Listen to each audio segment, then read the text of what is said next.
네, 최만리 하면은 세종대왕의 한글 창제에 반대했던 인물로 알려져 있는데요.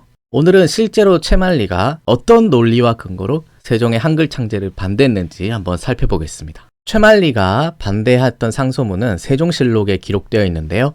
이렇게 시작을 합니다. 언문, 이 언문이 이제 한글이죠. 언문을 제작하신 것이 지극히 신묘하고 만물을 창조하고 지혜를 운용하심이 천고에 뛰어나오나 신등의 구구한 짧은 소견으로는 오히려 의심되는 것이 있습니다.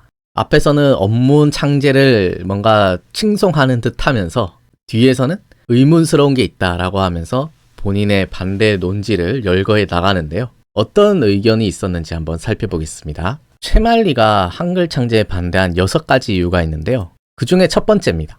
우리 조선은 지극한 정성으로 대국을 섬기며 한결같이 중화의 제도를 따라 했는데 문자와 제도가 중국과 같은 이때에 언문을 창작하신 것은 놀랍습니다. 그러면서 이렇게 말을 합니다. 만약 이 사실이 중국에 흘러들어가 비난하는 말이 나오면 어찌 대국을 섬기고 중화를 사모하는 데 부끄러움이 없겠습니까? 중국에서 이것 가지고 시비를 걸 수도 있다. 그리고 중국을 받들어 모셔야 되는데 우리만의 고유한 문자를 창조하는 것은 그것에 반하는 일이다. 이런 사대주의적 관점에서 비판을 하고 있는 거죠. 또 두 번째 이유로 드는 것을 읽어보겠습니다. 몽고, 서하, 여진, 일본 등이 고유의 문자를 갖고 있는데 문자를 따로 만드는 것은 모두 오랑캐의 일입니다. 언문을 따로 만드는 것은 중국을 버리고 스스로 오랑캐와 같아지려는 것입니다. 그러니까 우리만의 고유한 문자를 만드는 건 오랑캐가 되는 일이다. 오랑캐들이나 자기 문자를 갖지 우리처럼 이런 문명의 나라가 어찌 오랑캐처럼 하느냐. 또 세 번째 이유를 읽어보겠습니다. 만약 언문을 시행하면 관리가 오로지 언문만을 습득하고 한문은 공부하지 않을 것입니다. 후세 사람들이 오직 27자의 언문으로 세상에 입신양명할 수 있다고 말할 것이니 뭐 때문에 힘들게 공부하려고 하겠습니까? 그러니까 이거는 역설적으로 한글의 위대함, 그 27자를 가지고 모든 걸 다 기록할 수 있다고 하잖아요. 이거는 한글을 반대하는 최만리마저도 한글의 단순성, 그 우수성을 알고 있었던 것 같아요.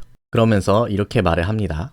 이렇게 되면 수십 년 후에는 한자를 아는 사람이 적어져서 우리나라의 학문과 교화가 땅을 쓸어버린 듯 없어질까 두렵습니다. 언문에만 능숙한 사람을 어디에 쓰려 하십니까? 그러니까 언문이 너무 쉽고 간편하기 때문에 언문을 시행하면은 한자를 아는 사람이 적어질 거다. 그 다음에 이유를 들어보겠습니다. 전하께서는 형사재판과 관련된 문서를 언문으로 쓰면 어리석은 백성들이 한자를 몰라 억울한 일을 당하는 일이 없어질 것이다 라고 말씀을 하십니다. 이거는 세종이 직접 한글을 창제한 이유로 밝힌 것 중에 하나인데요. 백성들이 한자를 모르니까 무슨 제목으로 처벌을 받는지를 모른다는 거죠. 그러면 억울한 일을 당하는 사람이 없어질 게 아니냐 이렇게 말을 했나 봐요. 이거에 대해서 최만리가 이렇게 반박을 합니다. 그러나 죄수들 가운데 한자를 아는 사람도 고문에 못 이겨 허위로 자백하는 경우가 많습니다. 이것은 옥졸 관리들의 문제이지 문자를 알고 모르고의 문제가 아닙니다. 한자를 잘 아는 사람들도 억울한 일을 당할 수 있다. 이거는 문자와는 관계가 없다. 이런 논리로 세종의 의견을 반박하는 거예요. 그 다음에 5번째 이유입니다.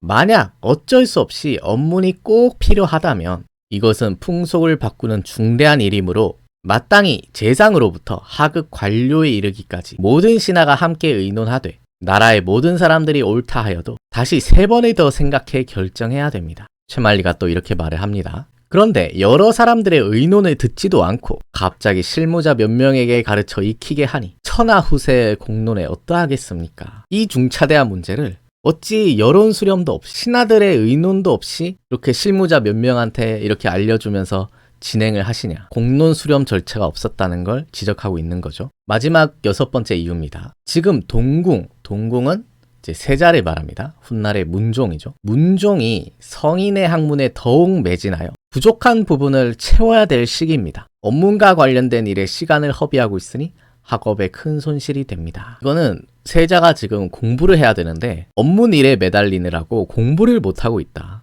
그래서 다시 정리를 해보면 최만리는 크게 6가지 이유를 들면서 한글 창제에 반대를 했습니다. 첫 번째는 중국에 알려지면 문제가 될 수 있다. 두 번째는 이거는 중국을 버리고 오랑캐가 되는 일이다. 세 번째는 사람들이 언문만 배우려고 할 것이다. 네 번째는 옥사를 공정하게 하는 일과 관계가 없다. 다섯 번째는 우리들과 의논을 하지 않았다. 여섯 번째는 세자의 학업에 방해된다. 여러분들께서는 이 최만리의 논리에 대해 어떻게 생각하시나요?